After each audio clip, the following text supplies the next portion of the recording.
कल रात से दोस्तों आपके मैसेजेस और मेल्स आ रहे हैं बहुत से बच्चों का, जिनका सिलेक्शन हो गया है, जिनका सिलेक्शन नहीं भी हुआ है। जिनका सिलेक्शन हो गया है तो भाई आप सभी लोग को बहुत बधाइयाँ, आप लोगों ने बहुत अच्छा परफॉर्म किया है और डिज़र्व करते हो आप लोग। और आप लोग दूसरी चीज़ ये है कि फर्स्ट पड़ाव आपने पार कर लिया है, तो सेकंड पड़ाव के लिए अब जी जान झोंक देना अगले 15-20 दिन के लिए।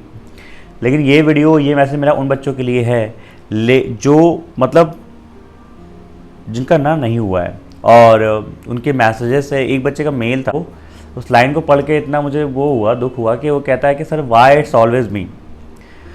तो दोस्तों क्या होता है प्रिपरेशन जर्नी में, अगर कॉन्टिन्यूअस ऐसे फेलियर होने लगते हैं ना, ये इवन बहुत से बच्चों का ऐसा होता है कि फर्स्ट टाइम या फर्स्ट अटैम्प्ट रहा होगा, ठीक है, और उनको लग रहा होगा कि यार मेरे 55 या 60 अटैम्प्ट थे और किसी 45 या 47 वालों के ऐसे कमेंट्स कल से चल रहे हैं, उसका हो गया मेरा नहीं हुआ।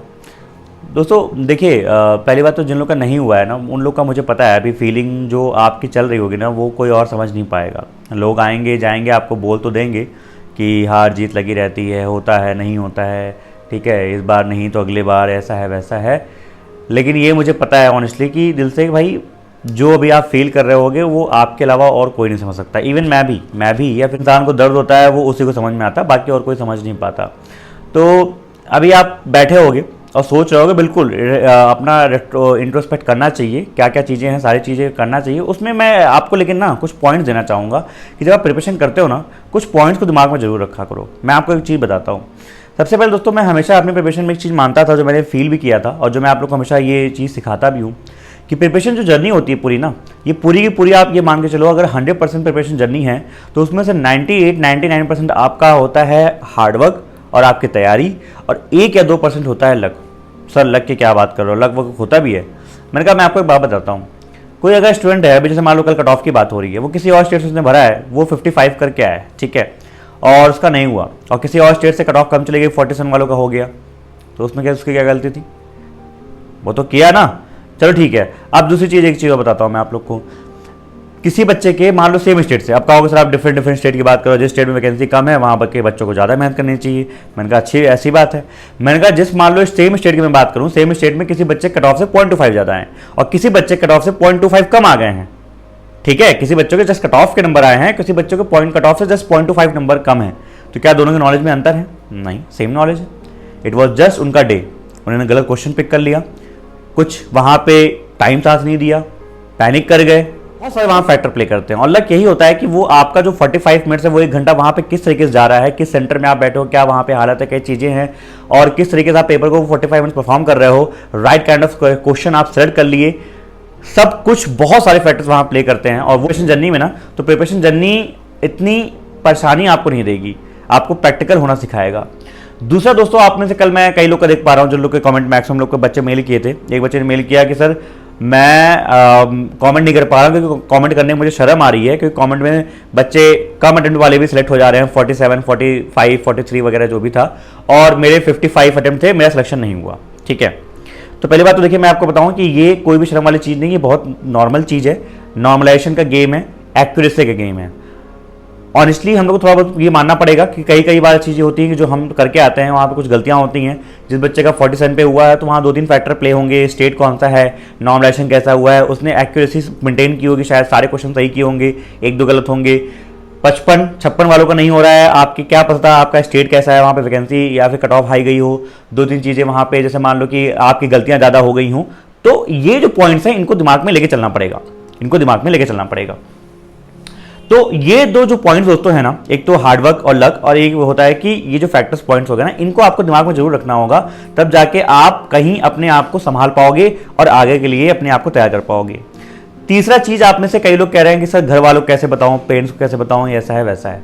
दोस्तों देखो, सिंपल सी बात है, मैं आपको एक बात हमेशा बोलता हूँ, और ये मैंने अपने खुद तैयारी में ऐसा किया था, इसलिए मैं हमेशा आप लोगों को बोलता हूँ, सजेस्ट करता हूँ कि ये जो एग्जामिनेशन होता है ना, ये कोई वन टाइम एग्जामिनेशन नहीं कि पूरे साल में एक बार होगा, ठीक है। ये यूपीएससी नहीं है ना जैसे साल में एक बार होगा। ये क्या है कि आपका पूरा एक बैंकिंग का साइकिल होता है। अभी आरआरबी पीओ है, आरआरबी क्लर्क होगा, 6-7 एग्जामिनेशन होंगी। तो जब आप तैयारी करते हो तो आप पूरे साइकिल के लिए तैयारी करते हो, पूरे एक साल के लिए बैठते हो। तो उनको ये बात समझा दो कि देखो 2024 इज माई सिलेक्शन ईयर, इसके लिए मैंने चुना है और इसमें मुझे चुपचाप आप डिस्टर्ब मत करो, मुझे कर लेने दो। अभी बहुत सारे एग्जामिनेशन हैं, मुझे पहले पूरा कर लेने दो, उसके बाद अगर होता है नहीं होता है उसके बाद आपको जो करना है करिएगा।